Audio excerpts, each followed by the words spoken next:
Europe 1610 the 8th of June 2018, updated 1616 the 8th of June 2018. Rhetoric currently favourite to become the next Conservative Party leader in Britain. UK's former foreign minister provoked a strong backlash on social media following the publication of his weekly column. Boris Johnson called Muslim head veils oppressive for women and said it is absolutely ridiculous that people should choose to go around looking like letterboxes. If you say that it is weird and bullying to expect women to cover their faces, then I totally agree, and I would add that I can find no scriptural authority for the practice in the Quran, Mr. Johnson wrote in his Daily Telegraph weekly column.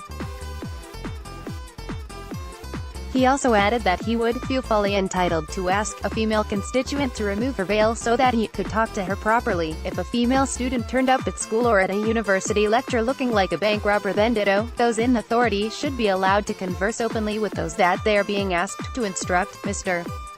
Johnson said. Reactions to Mr. Johnson's comments poured in on social networks, alleging he represented the widespread Islamophobia within the Tory party, normalised far-right rhetoric and attempted to regain support of now UK independents, UKIP, party members.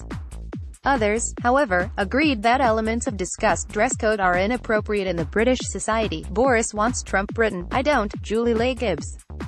ISIS dress code is inappropriate for UK. Linda, at Sugarloaf147, August 6, 2018. Dear EDHRC, I'd like to report Boris Johnson for refusing a service to someone based on at least two of the protected characteristics outlined in the Equality Act, 2010.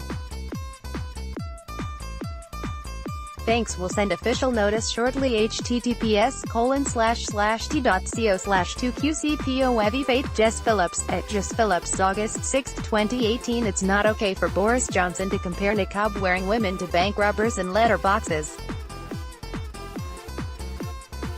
I'm sick of what we consider to be our authority figures legitimizing a prejudice that results in Muslim women having their clothing pulled off on the streets of Britain.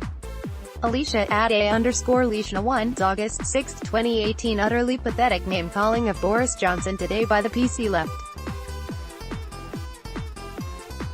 Having people covered head to foot in veils and robes in our public places is obviously terrible for social integration and also looks ridiculous. These are just common-sense observations. Patrick O'Flynn, at @OflynnMets, August 6, 2018. His final bananized push for power. Almost certain to succeed. John Woodman, at @JRipple, August 6, 2018. The comments by Britain's former top diplomat come after Denmark banned clothing hiding a person's face, including some traditional Islamic headwear such as niqabs and burqas.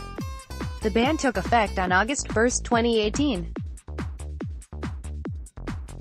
Mr. Johnson, however, argued against the total ban, suggesting it would play into the hands of those who want to politicize and dramatize the so-called clash of civilizations. You risk turning people into martyrs, and you risk a general crackdown on any public symbols of religious affiliation, and you may simply make the problem worse, Mr. Johnson said. On August 4, Danish police fined a 28-year-old woman for wearing a niqab, a traditional Arab headdress that conceals the face and only leaves an open slot for the eyes, in a shopping center. Read more. Great news. A public reacts to Denmark's first fine for violating full veil ban. According to the title of his column, Mr.